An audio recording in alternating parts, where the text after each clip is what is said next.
Hi hello welcome to cricket మావా. రెండో one day ఓటమి తర్వాత decider final third one day match అయితే జరగబోతుంది ఇండోర్లో అంటే భారీ పరుగులు వస్తాయి. మనకు ఇండోర్ అనందాడే గుర్తు రావాల్సింది వీరేంద్ర సెహ్వాగ్ 219 స్కోర్ కొట్టాడు ఇక్కడే వెస్టిండీస్ పైన. 400+ ఇండియా స్కోర్ కొట్టింది ఇక్కడే ఈ గ్రౌండ్లో. బిగ్ స్కోర్స్ అన్నీ వచ్చాయి ఇక్కడ. డబుల్ సెంచరీ కూడా వన్డే ఫార్మాట్లో వీరేంద్ర సెహ్వాగ్ కొట్టి చూపించాడు. అదేవిధంగా ఇది పూర్తి స్థాయి బ్యాటింగ్ ట్రాక్ ఉండే వికెట్ కాబట్టి ఈ వికెట్ మీద డిసైడర్లో మరి భారత జట్టు ఆ బౌలింగ్ లోపాలను సరిచేసుకుంటూ మరి ఎంతవరకు మ్యాచ్ విజయాన్ని సాధిస్తుంది అనేది ఇక్కడ తేలబోతుంది. ముఖ్యంగా బ్యాటింగ్ గురించి తర్వాత మాట్లాడుకుందాం. బౌలింగ్ విషయానికి వస్తే బౌలింగ్లో మన వాళ్ళకి చాలా సమస్యలు ఉన్నాయి. బుమ్రాకి రెస్ట్ ఇచ్చి మిగతా బౌలర్స్తో ఎప్పుడైతే వెళ్ళారో హర్షిత్ రాణా, అదేవిధంగా మహమ్మద్ సిరాజ్, ప్రసిద్ధ్ కృష్ణ, వీళ్ళు ముగ్గురులో మొదటి మ్యాచ్లో కాస్త వరకు హర్షిత్ రాణా ప్రభావితం అయి చూపించాడు. అదేవిధంగా మహమ్మద్ సిరాజ్ కొంతవరకు చూపించాడు. కానీ ప్రసిద్ధ్ కృష్ణ మొదటి నుంచి తేలిపోతున్నాం. అసలు ప్రసిద్ధ్ కృష్ణకి ఎలాంటి బాల్ వేరియేషన్ వేయాలి, ఎలా బాల్ వేరియేషన్ మార్చాలి, ఎలాంటి లైన్లు ఎత్తేయాలి అనే కొంచెం కూడా అది ఒక బౌలర్కి ఉండాల్సిన లక్షణాలు లేకుండా అటు టెస్టుల్లో అలాగే చేస్తూ వచ్చాడు, T20లో అలాగే చేస్తాడు. ఈ 2 వన్డేలో వచ్చిన తర్వాత తన పర్ఫార్మెన్స్ కూడా అదే రకంగా చూపిస్తూ వచ్చాడు. ఈ మ్యాచ్లో T20లో అద్భుతంగా రాణిస్తున్నటువంటి హర్షదీప్ సింగ్ని ఈ మ్యాచ్లో ఒక లెఫ్ట్ హ్యాండ్ సీమర్గా కూడా తనని ప్రసిద్ధ్ కృష్ణ స్థానంలో ఆడించే అవకాశాలు ఎక్కువగా ఉన్నాయి, ఆడించాలి కూడా. ముఖ్యంగా న్యూజిలాండ్ స్పిన్నర్స్కి మన స్పిన్నర్స్కి చాలా వ్యత్యాసం ఉంటుంది. ఇక్కడ మనం రవీంద్ర జడేజాని తీసుకున్నా, కుల్దీప్ యాదవ్ని తీసుకున్నా, మన వాళ్ళ సీనియారిటీ, ఎక్స్పీరియన్స్, అదేవిధంగా మన వాళ్ళ క్యాపబిలిటీ ముందు ఆ న్యూజిలాండ్ స్పిన్నర్స్ చాలా తక్కువ స్థాయి వాళ్ళని చెప్పొచ్చు. కానీ వాళ్ళు అద్భుతంగా స్పిన్ చేస్తున్నారు, వికెట్లు ఇస్తున్నారు. కానీ మన వాళ్ళు వికెట్లు ఇవ్వట్లేదు. గత 2 మ్యాచ్ల్లో మన వాళ్ళు స్పిన్నర్స్ తీసింది కేవలం 2 వికెట్లు. ఆ 2 వికెట్లు కూడా కుల్దీప్ యాదవ్. వాషింగ్టన్ నుంచి రాలేదు. వాషింగ్టన్ మొదటి మ్యాచ్లో గాయం తర్వాత మళ్ళీ రాలేదు. ఆ తర్వాత రవీంద్ర జడేజా నుంచి 2 మ్యాచ్ల్లో అటు బ్యాటింగ్లో పర్ఫార్మెన్స్ లేదు, ఇటు బౌలింగ్లో పర్ఫార్మెన్స్ లేదు. బౌలింగ్లో స్పిన్, ఆ మిడిల్ ఓవర్స్ ఏదైతే గ్రిప్ సాధించాల్సిన మిడిల్ ఓవర్స్ ఉందో ఆ మిడిల్ ఓవర్స్లో మన స్పిన్నర్స్ పూర్తిగా తేలిపోతున్నారు. ముఖ్యంగా కుల్దీప్ యాదవ్ మంచి వికెట్ టేకింగ్ బౌలర్. బుమ్రా తర్వాత టీమిండియాలో ఎవరైనా మంచి వికెట్ టేకింగ్ బౌలర్ ఉన్నారా అంటే అది కుల్దీప్ యాదవ్ వికెట్లు ఇవ్వట్లేదు. ఇక్కడ న్యూజిలాండ్ బ్యాటర్స్ ఎంచక్కగా స్పిన్నర్స్ని మంచి స్వీప్ షాట్స్ ఆడుతున్నారు. ఆ స్వీప్ షాట్స్ మన వాళ్ళు ఎప్పుడో మర్చిపోయారు. అది మరి ఎందుకు అనేది తెలియదు. బట్ వాళ్ళ బ్యాటర్స్ అయితే మంచి స్వీప్ షాట్స్ ఆడుతున్నారు, అద్భుతంగా రాణిస్తున్నారు. అదే బ్యాటింగ్ కన్సిస్టెన్సీని వాళ్ళు మళ్ళీ మన స్పిన్నర్స్ మీద అటాక్ చేయాలనే ఉద్దేశంతో వాళ్ళు ఉంటారు.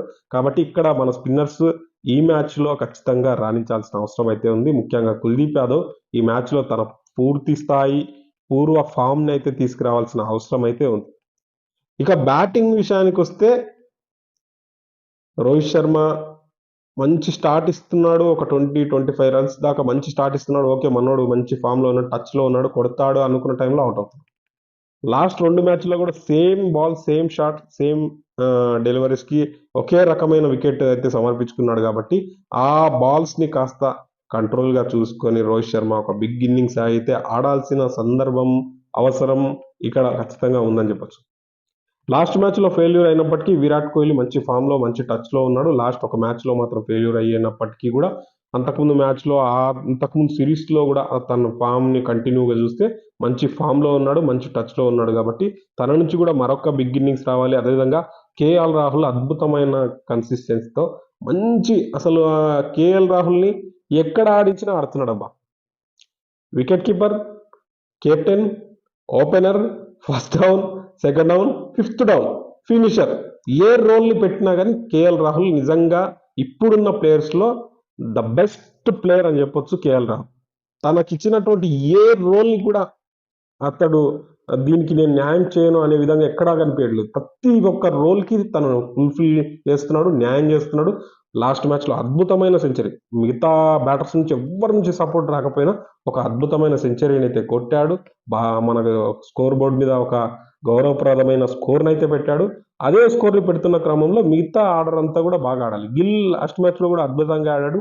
గిల్ 2 మ్యాచ్ల్లో తను 50s కొడుతూ కొంచెం కన్సిస్టెన్సీ చూపిస్తున్నాడు కాబట్టి అది ఆ 50s కాకుండా కొంచెం బిగ్ ఇన్నింగ్స్ ఆడాలి. సెంచరీ ఖచ్చితంగా రావడానికి ప్రయత్నం అయితే చేయాలి. ఇంకా కాస్త పుష్ చేయాలి తన ఇన్నింగ్స్ని ఎక్కువ టైం స్పెండ్ చేయడానికి. అదేవిధంగా వికెట్ అంత త్వరగా ఇవ్వకుండా ఆడడానికి గిల్ ప్రయత్నం చేయాలి. శ్రేయస్ అయ్యర్ కూడా కంబ్యాక్ తర్వాత మొదటి వన్డేలో కాస్త రానిచ్చాడు. మరి సెకండ్ వన్డేలో ఫెయిల్యూర్ అయితే కనిపించింది కాబట్టి ఆ ఫెయిల్యూర్ని ఇక్కడ మళ్ళీ రికవరీ చేసుకొని థర్డ్ వన్డేలో డిసైడర్ ఇన్నింగ్స్ అయితే శ్రేయస్ అయ్యర్ నుంచి కూడా రావాలి. రోహిత్ శర్మ నుంచి బిగ్ ఇన్నింగ్స్ కోరుకుంటున్నాం అబ్బా. ఎందుకంటే వీరేంద్ర సెహ్వాగ్ ఇదే పిచ్ మీద ఒక 200 ఉంది కాబట్టి ఇలాంటి 200s ఉన్న పిచ్చులు దొరికినప్పుడు రోహిత్ శర్మ కొంచెం బిగ్ ఇన్నింగ్స్ ఆడితే మామూలుగా ఉండదు. ఇంకా డబుల్ రోహిత్ శర్మ నుంచి వస్తే ఇంకా అద్భుతంగా ఉంటుంది కాబట్టి ఇలాంటి సందర్భంలో బయలాటర్ సిరీస్లోనే ఒక డబుల్ వచ్చి మంచి ఫామ్ని చాటుకోవడానికి రోహిత్ శర్మకు మరొక్క అవకాశం అయితే దొరికింది. ఇక్కడ మరి బ్యాటింగ్ ట్రాక్ దొరికిందంటే మాత్రం రోహిత్ శర్మ నుంచి ఒక బిగ్ ఇన్నింగ్స్ రావాలని అందరం వేచి చూస్తున్నాం. మరి అదే 20s 30s భారీకి హిట్టింగ్కి వెళ్ళి అక్కడే ఫినిష్ అవుతాడా లేదంటే లాంగ్ ఇన్నింగ్స్ ఆడతాడా చూడాలి. ఇక బౌలర్స్ విషయానికి వస్తే మహమ్మద్ సిరాజ్ అదేవిధంగా హర్షిత్ రాణా మొదట్లోనే కాస్త ఆ బ్యాటర్స్కి పరుగులు ఇవ్వకుండా వికెట్ దివాలి. ఆ డేరెల్ మిచెల్ని తొందరగా అవుట్ చేయాలి. ఎందుకంటే భారత్ అంటే చాలు డేరెల్ మిచెల్ అద్భుతంగా ఆడతాడు. అదేంటో ఏమో మరి ఆ గుండు బాస్ చాలా అద్భుతంగా ఆడతాడు మన మీద. ఆ గుండు బాస్ని త్వరగా అవుట్ చేసి ఆ మిడిల్ ఆర్డర్లో ఉన్నప్పుడు అతన్ని త్వరగా అవుట్ చేసి ఆ వికెట్స్ అయితే రాబట్టాలి. ఎందుకంటే కుల్దీప్ యాదవ్ని ఆడే క్రమంలో బాల్ పడకముందే ముందుకొచ్చి ఆడుతున్నాడు. ఆ ముందుకొచ్చి ఆడడం వల్ల Kuldeep Yadav line and length అనేది పూర్తి స్థాయిగా మిస్ అయిపోతుంది. తను ఎక్కడ కూడా అడ్జస్ట్ కాకుండా ముందుకొచ్చి కుల్దీప్ యాదవ్ని కాస్త ముందుకొచ్చి బాల్ పడుతుందనే లోపల మంచి బౌండరీస్ కానీ మంచి స్కోర్ కొడుతూ ఉన్నాడు కాబట్టి కుల్దీప్ యాదవ్ లైన్ అండ్ లెంత్ని డిస్టర్బెన్స్ చేస్తున్నాడు కాబట్టి కుల్దీప్ యాదవ్ ఖచ్చితంగా ఇక్కడ రికవరీ అయ్యి డేరెల్ మిచెల్ని త్వరగా అవుట్ చేయాలి. అదేవిధంగా డేరెన్ కాన్వే నెక్లెస్ని మన బౌలర్లు ఎంత త్వరగా అవుట్ చేస్తే అంత త్వరగా పార్ట్నర్షిప్ని విడదీస్తే మనకు టకటక వికెట్లు పడే అవకాశం ఉంటాయి కాబట్టి మరి ఈ మ్యాచ్లో హర్షదీప్ సింగ్ వస్తున్నాడు. అదేవిధంగా హర్షదీప్ వస్తున్నాడు అనే వార్తలు అయితే ఖచ్చితంగా ఉన్నాయి కాబట్టి హర్షదీప్ సింగ్ వస్తే కొంచెం బెటర్గా ఉంటుంది బౌలింగ్కి అని చెప్పొచ్చు. అదేవిధంగా ఆయుష్ బదాని నితీష్ కుమార్ రెడ్డిలో ఎవరి ఆడిస్తారో చూడాలి. లాస్ట్ మ్యాచ్లో నితీష్ కుమార్ని ఆడించినప్పటికీ ఈ మ్యాచ్లో మరి ఆయుష్ బదానిని ఏమైనా బ్యాటింగ్ స్పిన్ ఆల్రౌండర్ కాబట్టి తన నుంచి కూడా బ్యాటింగ్ అదేవిధంగా స్పిన్ నుంచి సహకారం ఉంటే మాత్రం ఖచ్చితంగా బ్యాటర్గా తననే తీసుకుంటారో చూడాలి. ఎందుకంటే నితీష్ రెడ్డితో పోలిస్తే ఆయుష్ బదాని కొంచెం బెటర్ బ్యాట్స్మెన్. బిగ్ హిట్టింగ్ చేయకపోయినప్పటికీ మంచి క్లాసీ షాట్స్ ఆడతాడు. కాస్త పేషెన్సీతో ఉంటాడు. నితీష్ రెడ్డి లాగా హిట్టింగ్కి వెళ్ళి త్వరగా అవుట్ కాడు కాబట్టి ఖచ్చితంగా ఆయుష్ బదర్నీని తీసుకునే అవకాశాలు అయితే ఉంటాయి. మరి చూద్దాం ఈ డిసైడర్ మ్యాచ్లో ఆయుష్ బదర్ని అదేవిధంగా హర్షదీప్ సింగ్ ఇద్దరు వచ్చి చేంజెస్ చేసి మ్యాచ్ని విజయం సాధిస్తారా లేదంటే లాస్ట్ మ్యాచ్లో లాగే మన బ్యాటర్స్ అదేవిధంగా బౌలర్స్ ఫెయిల్యూర్ అనేది కనిపించి మరి డిసైడర్ మ్యాచ్ని అటు ఇటు చేస్తారా అనేది చూడాలి. మరి న్యూజిలాండ్ పై last time test series clean sweep పై ఓడిపోయాం కాబట్టి ఇక్కడ వన్డే సిరీస్ అదేవిధంగా T20 సిరీస్ కైవసం చేసుకోవాలనే ఆలోచనలో మన వాళ్ళు కూడా ఆట తీరుతో ఉంటారు కాబట్టి మరి ఆ ఆట తీరుని మంచి ప్రదర్శనని అనేది కనబరిచి ఇక్కడ విజయం సాధించి సిరీస్ని మన సైడ్ డిసైడ్ చేస్తారా లేదంటే వాళ్ళ సైడ్ డిసైడ్ అవుతుందా అనేది చూద్దాం.